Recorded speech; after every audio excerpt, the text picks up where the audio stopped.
여러분 안녕하세요. 자, 오늘은 정치화법 9번째 시간이에요. 벌써 한 단원이 다 끝나가네요. 그런데 여러분, 선생님이 그 EBS 클래스에 커뮤니티에 여러분이 질문이나 하고 싶은 이야기를 올리는 친구들이 있는지를 오늘에서야 알았어요. 한 친구가 과제에다가 선생님 커뮤니티 좀 봐주세요 라고 써놓은 걸 보고 그 탭에다가 올리는 친구들도 있구나라는 것을 알고 이제 부랴부랴 거기다가도 답을 잘 달아야겠다 생각을 했거든요. 이제까지 답을 계속 기다렸던 친구들한테 굉장히 미안하고요. 선생님은 여러분들이 거기에 이렇게 뭔가 다 같이 보는 곳에 질문 같은 거를 올리는 거를 싫어하는 줄 알아서 그래서 이메일로 보내주면 선생님이 답을 하겠다 했는데 그렇게 계속 보내도 좋고요. 그리고 커뮤니티에다가 궁금한 점들이 있으면 올려주면 앞으로 선생님이 빨리빨리 보고 답을 달도록 할게요. 자, 오늘은 제9강 기본권의 제한과 한계에 대해 살펴보도록 할게요. 우리 지난 3시간 동안 헌법에서 보장되는 기본권에 대해서 배웠죠. 하지만 그 기본권이라는 것이 언제나 무한정으로 다 보장이 되는 것은 아니고 경우에 따라서 제한이 되는 경우들이 있다는 거예요. 하지만 또 제한을 하는 경우에도 어떠한 일정한 룰에 따라서 규칙에 따라서 제한을 해야 된다는 거고, 자, 그런 내용을 오늘 같이 살펴보도록 할게요. 자, 기본권의 성격, 헌법 제37조 제1항에 이렇게 돼 있어요. 국민의 자유와 권리는 헌법에 열거되지 아니한 이유로 경시되지 아니한다. 이거 뭐라고요? 이중 부정문인가요? 이렇게 말 써 있으면 굉장히 헷갈리죠? 결국 무슨 뜻이에요? 헌법에 나와 있지 않아도 무시되지 않는다. 헌법에 나와 있지 않아도 국민의 자유와 권리는 보장되어야 한다. 라는 얘기죠. 그쵸? 헌법에 쓰여있던 쓰여있지 않던 그것은 인간이 태어날 때부터 가지고 있는 권리다. 즉 자연권의 성격을 지니고 있음을 강조한 표현이에요. 자연권, 자연적으로 태어날 때부터 가지고 있는 권리다. 뭐라고 했어요? 네 글자로? 그렇죠. 천부인권이다. 라는 성격을 지니고 있다는 것을 강조한 표현이에요. 하지만 이에 반대로 제2항에는 또 조금 다른 규정을 두고 있어요. 넘어가 볼게요. 자, 헌법 제37조 제2항에는 이렇게 쓰여져 있어요.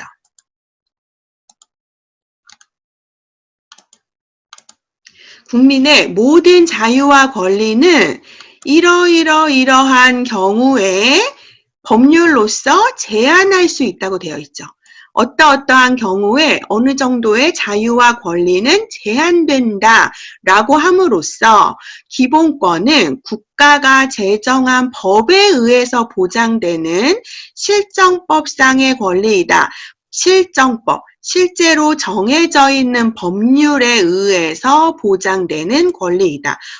앞에는 뭐 헌법에 있든 없든 보장한다고 얘기하고 지금 뒤에서는 법이 보장해주는 데 안에서만 보장되고 두 가지가 약간 모순적으로 보이죠.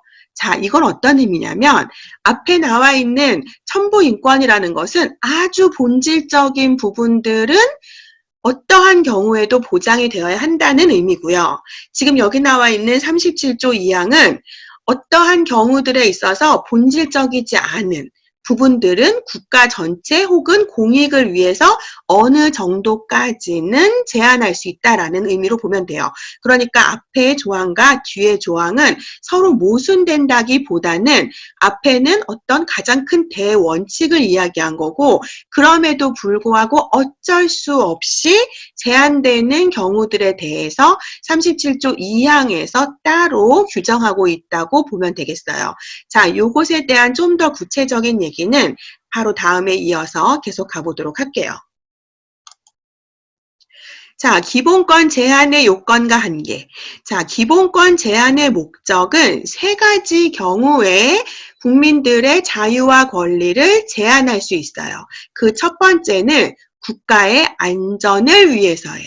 대표적인 법률이 국가보안법. 들어본 적 있는 것 같죠? 자, 이 법은 국가의 안전을 위태롭게 하는 반국가 활동, 예를 들면 간첩 활동 같은, 혹은 공산당을 만들어서 공산주의 활동을 하는 거, 이런 것을 규제함으로써 국가 전체의 안전과 국민의 생존 및 자유를 확보함을 목적으로 한다.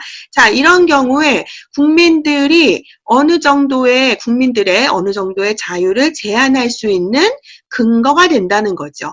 국가 안전 보장을 위해 국민의 기본적인 권리를 조금 제한할 수 있다. 자, 두 번째. 질서 유지를 위해서 국민의 기본권을 제한할 수 있다. 대표적인 사례가 집회 및 시위에 관한 법률이에요. 제6조의 1항 일부를 보면 5개 집회나 시위를 주최하려고 하는 자는 신고서를 어느 시기 안에 관할 경찰서장에게 제출하여야 한다. 자, 5개 집회. 예를 들면 광화문에서 집회를 한다고 합시다. 한 1000명이 되는 사람들이. 그러면 교통체증이 엄청 심하겠죠. 그렇죠? 그럴 때는 미리 신고가 되어 있다면 왜 또 교통방송 같은 데서 알려주잖아요. 토요일 날 6시부터 무슨 집회가 예정되어 있기 때문에 그리로 가실 차들은 우회해서 다른 길로 가시기 바랍니다. 자, 이렇게 어떤 전체적인 질서를 유지하기 위해서 그럴 때 미리 신고를 한 사람들에 한해서만 집회를 할 수 있게 한다. 어떤 자유와 권리를, 집회에 대한 자유죠. 일정 부분 제한하는 거죠. 그리고 그 목적은 질서 유지라는 목적 때문인 거죠. 자, 세 번째, 기본권 제한의 세 번째 목적은 공공복리를 위해서예요. 우리 전체의 복지와 이익을 위해서. 예를 들면 가장 최근에 그 코로나랑 관련해서 감염병의 예방과 관리에 관한 법률, 국민은 치료 및 격리 조치 등 국가와 지방자치단체의 감염병 예방 및 관리를 위한 활동에 적극 협조해야 된다. 제6조 제4항이라고 되어 있죠. 국민들은 자유롭게 이동할 수 있는 권리가 원래는 있어요. 하지만 국가 전체의 어떤 공공의 이익을 위해서 감염병 사태가 있을 때는 뭔가 자가 격리를 할 수도 있고 이동을 제한할 수도 있고 하다는 거죠. 기본권 제한을 할 수 있다. 언제? 공공복리를 위해서.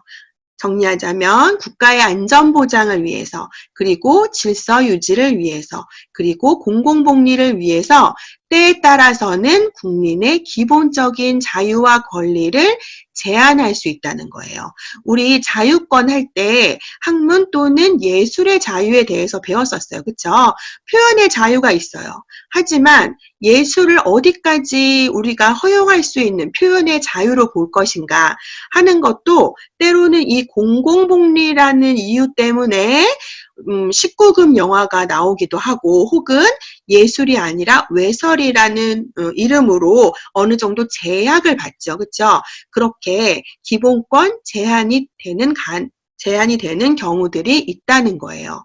자, 여기서 앞에 얘기했던 그 안전보장 혹은 질서유지 또는 공공복리, 이 셋 중에 어디에 속하는 예인지 이런 것을 구분하는 것은 별 의미가 없고요. 다만 이러이러한 목적들을 가지고 기본권이 제한될 수 있다. 이렇게 이해하면 되겠어요. 자, 기본권을 제한하는 방법. 필요한 경우에만 한정돼서 그것도 무엇에 따라서 국회가 제정한 법률에 근거해서 국회가 제정한 법률에 근거해서 제한할 수 있어요. 우리 앞에서 지금 보았던 세 가지 경우도 다 법률에 근거한 거였죠. 그렇죠? 감염병 예방에 관한 법률, 혹은 집회 및 시위에 관한 법률, 혹은 국가보안법률, 이렇게 어떤 법률에 근거해서만 제한할 수 있고 다른 국가 권력에 의해서 함부로 제한하는 것은 안 된다라는 의미예요. 자, 기본권 제한을 할 때 과잉금지의 원칙. 과잉금지의 원칙은 말 그대로 그 금지를 과잉되게 하면 안 된다는 거죠. 최소로 해야 된다는 거예요. 그래서 이 네 가지 요건을 갖추었을 때만 기본권 제한이 인정된다는 거예요. 첫 번째, 목적의 정당성. 기본권 제한의 목적이 정당해야 한다. 방법의 적정성.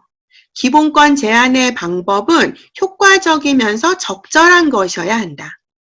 피해의 최소성. 가능한 한 기본권 제한이 최소한이 되도록 해야 한다. 네 번째, 법익의 균형성. 그 기본권을 제한받는 개인이 있겠죠. 그의 그 피해와 개인의 피해와 공익을 서로 저울질해봐서 최소한 두 가지가 균형을 이루거나 사적인 피해보다는 공익이 클 때 어떤 개인의 기본권을 제한할 수 있다는 거죠. 자, 한 가지 사례를 들어볼게요. 자, 과잉 금지의 원칙 사례. 특정 범죄자에 대한 보호 관찰 및 전자장치 부착 등에 관한 법률에 근거해서 성범죄자에게 전자발찌를 착용하게 하는 법률이 있죠. 그렇죠? 자, 이것에 대해 살펴보려고 해요. 첫 번째, 성폭력 범죄의 예방을 통한 공익보호라는 정당한 목적을 달성하고자 한다. 자, 이게 바로 뭐예요? 목적의 정당성 충족이죠. 목적이 정당하느냐. 자, 두 번째, 전자장치 부착은 성폭력 범죄자의 재범을 방지함으로써 성폭력 예방을 위해서 효과적이고 적절한 방법이냐, 즉 방법이 적정하냐라는 것을 봐야 한다는 거고요. 세 번째, 전자장치 부착으로 인해서 성폭력 범죄자의 신체의 자유나 인격권이 제한되는 피해가 발생하지만 활동하는 데 거의 불편함이 없는 발목에 부착하고 옷으로 가릴 수 있다는 점에서 그 피해가, 어떤 피해가? 이 전자장치 부착을 한 그 기본권이 제한되는 그 피해가 필요한 것이면서 최소한에 그치는 것이다. 자, 그래서 피해의 최소성을 충족하고 있는가. 네 번째, 전자장치 부착으로 인하여 성폭력 범죄자에게 발생하는 사적인 피해가 있겠지만 성폭력 예방을 통해서 얻는 공익을 비교할 때 공익이 사적인 피해보다 크다는 판단이죠. 법익의 균형성 충족. 자, 이렇게 네 가지 요건이 모두 충족될 때 어떤 한 개인의 혹은 어떤 사람의 기본권을 제한할 수 있다는 뜻이에요. 자, 그렇기 때문에 사회적으로 이거는 굉장히 논란이 될 수 있는 부분이겠죠. 어디까지가 최소한인가?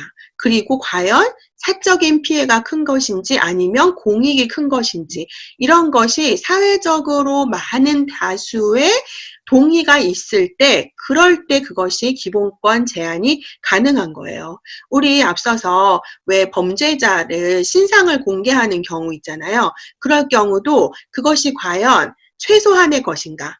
어떤 기본권에 대한 제한이 최소한의 것인가? 그리고 공익이 더 큰 것이 맞는가? 이런 거에 대해서 끊임없이 사회적인 토론과 그리고 그에 따른 서로 간에 인정되는 동의가 있을 때에만, 그럴 때에만 기본권의 제한이 가능하다는 거예요.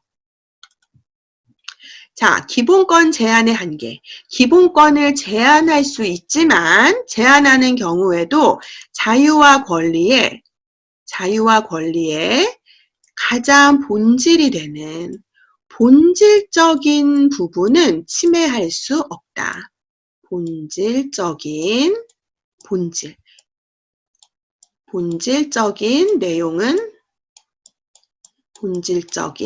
내용은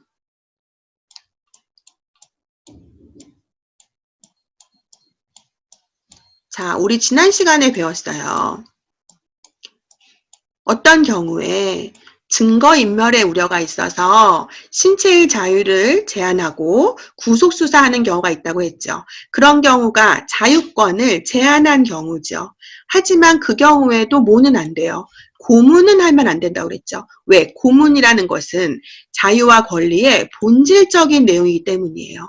어떤 인간의 가장 기본적이고 본질적인 인격을 침해하는 혹은 생명을 침해하는 그런 기본권의 본질적인 내용까지 침해하면 안 된다라는 의미죠. 자, 오늘 우리는 기본권의 마지막 파트인 기본권 제한의 의미와 한계에 대해서 함께 공부했어요. 이제 퀴즈를 풀고 텍스트에 제시된 링크에 들어가서 과제를 해결한 뒤에 제출해 주세요. 제출이 끝나야 출석으로 인정이 됩니다. 그리고 여러분들 그 질문하는 내용들 중에 다 강의를 열심히 들었는데 100%가 되지 않는다는 질문들이 있었거든요. 그 부분에 대해서 여러분 너무 걱정하지 않아도 되고요. 선생님이 시험 강의를 넣어놓은 바람에 100%가 안 되는 경우들도 있고요. 그리고 뭔가 그 시스템적인 오류 때문에 100%가 안 될 수도 있어요. 여러분이 내주는 과제를 선생님이 함께 체크하고 있기 때문에 열심히 성실히 듣고 있다면 전혀 걱정하지 않아도 됩니다. 수업 내용 중 일부를 무단 캡처하여 배포, 전송할 경우 저작권 침해 및 초상권 침해에 해당할 수 있기 때문에 주의해 주기 바랍니다. 자, 오늘도 수고했고요. 다음 시간에 만나요.